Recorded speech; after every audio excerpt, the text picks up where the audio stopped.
एक मदर के द्वारा अगर उसके बच्चे को मारा जाना मतलब टोटली अनएक्सपेक्टेड है कि किस लेवल तक प्रॉब्लम्स जा रही है और क्यों जा रही पर है। आप उस मदर का मेंटल लेवल सोचो कि उन्हें मतलब कोई भी माँ जानबूझ के अपने बच्चे को तो नहीं मारेगी। तो इस कदर नफरत फैलाने के लिए कौन जिम्मेदार है? Society, family, patriarchy.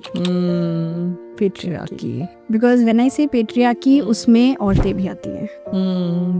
राइट। अगर आदमी अकेले चाहें तो वो पेट्रियार्की को लेके स्टैंड नहीं करवा सकते। करेक्ट। हस्बैंड सपोर्ट करना भी चाहें तो उनकी mothers, the mother in laws, the sister in law, like you said sister in law ने बहुत अच्छी हेल्प की। ठीक है, तो अगर वैसी help her mother in law या हर सिस्टर इन लॉ करने लग जाए तब तो हो चुका। मतलब हम एक्चुअली मुझे बहुत सारे लोग कहते हैं कि मतलब बेबी जो है ना वो घर वालों के पास ही रहता है, काम करने के बाद बेबी मेरे पास आ जाता है, बहुत सारी रेस्पॉन्सिबिलिटीज होती है, आपको घर का काम तो करना ही करना है। हाँ, उसके साथ रात भर बेबी के साथ आपको ही जगना है। हाँ, अगर आप सुबह नहीं उठ रहे हो तो आप एक बुरी बहू हो, बुरी वाइफ हो, बुरी भाभी हो, और अगर बच्चे को भी टाइम नहीं दे रहे तो आपसे बुरा माँ तो कोई हो ही नहीं सकता। बिल्कुल एवरीथिंग फॉल्स, क्योंकि आपको फ्री रहना है ना। आप as the family member you don't want any additional responsibility.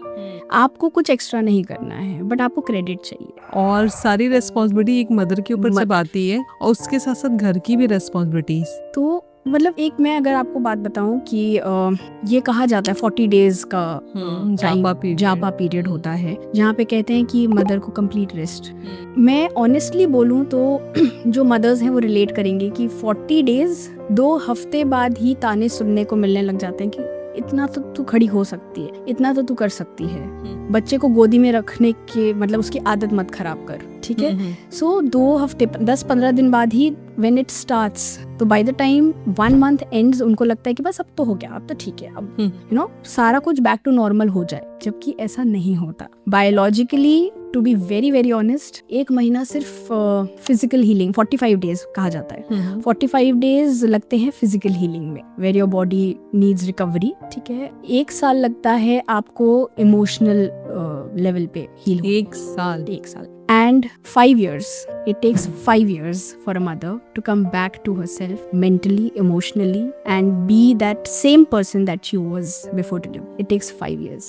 Actually हम दोनों भी मदर्स हैं। बिल्कुल, और आज मदर्स डे पे हम शूट भी कर रहे हैं। बिल्कुल, बहुत अच्छे।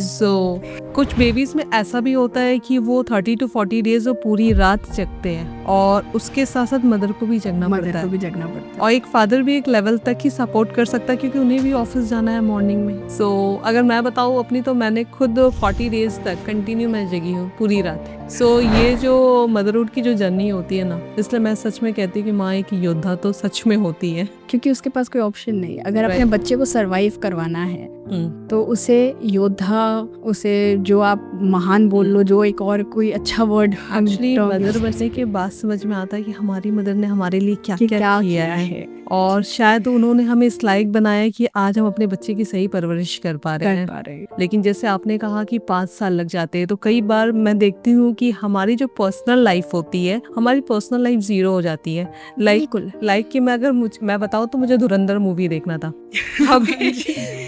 वो अलाउड नहीं था बच्चे के साथ में। Exactly. और मूवी काफी लंबी थी तो मैं फिर से स्कूल भेजकर फिर देखने गई, तो उसमें भी यही हुआ कि स्टार्टिंग का भी मेरा कुछ पार्ट मिस हो गया, लास्ट का भी मिस हो गया क्योंकि इसके स्कूल से आने का टाइम हो गया था। करेक्ट। जैसे आप भी आज हमारे यहाँ शूट पे आए तो बहुत सारी तैयारी आपको करके आनी पहले। हाँ जी, अपने बेबी के अकॉर्डिंग। करेक्ट। और पहले हमारी लाइफ क्या थी, बस इंडिविजुअल निकल जाओ, अपना रेडी हो, कोई रेस्पॉन्सिबिलिटी नहीं थी। करेक्ट। तो एक फादर के साथ ये चीजें थोड़ी कम आती है, लेकिन आ सकती हैं अगर फादर इतना मेंटली इंडिपेंडेंट हो, सोच से उसका माइंडसेट ऐसा हो कि वो माँ बनी है तो मैं भी पापा बना हूँ। ये आपने बहुत इंपॉर्टेंट लाइन कही, मेंटली इंडिपेंडेंट। मतलब आप दिमागी तौर पे अगर आप सोचो कि आप क्या, अपनी सोच होनी चाहिए, आप दूसरों से इन्फ्लुएंस नहीं हो रहे। माँ ने कहा कि तू तो बीवी के साथ ही लगा रहता है, तू बीवी की ही मानता है। बीवी ने बोल दिया अब तो तू मानेगा। जहाँ ये सारी लाइन सुन के, जोरू का गुलाम, ये सारी लाइन सुन के अगर आपका हस्बैंड ट्रिगर हो रहा है या अपनी फैमिली की बात मान रहा है, then he is not mentally independent. Right, उसकी डिपेंडेंसी किसी और के ऊपर है। He is mentally influenced, that is influence. तो वैसे फादर्स बायोलॉजिकली फादर बनते हैं, वो पापा नहीं बनते, वो डैड, मतलब that emotional connect is not there, that becomes missing. अगर मैं बात करूँ, पेरेंट्स की बात करूँ, तो अगर मदर सेलेक्ट करती है कि मैं घर पे बेबी के साथ पूरा टाइम दूंगी, लेकिन जहाँ गैप लगता है मुझे कि आप उनको वैल्यू नहीं दे रहे हो, अंडर वैल्यू कर रहे हो कि तुम जो कर रही हो उसमें कुछ भी नहीं बड़ी बात। हम एक दिन के लिए, एक हफ्ता, एक महीना तो बहुत बड़ी बात है, एक दिन के लिए हम रोल स्विच करने का बोले, I am here guaranteeing you 100 में से 98 फादर्स विल फेल, 100 में से 98 फादर्स विल फेल।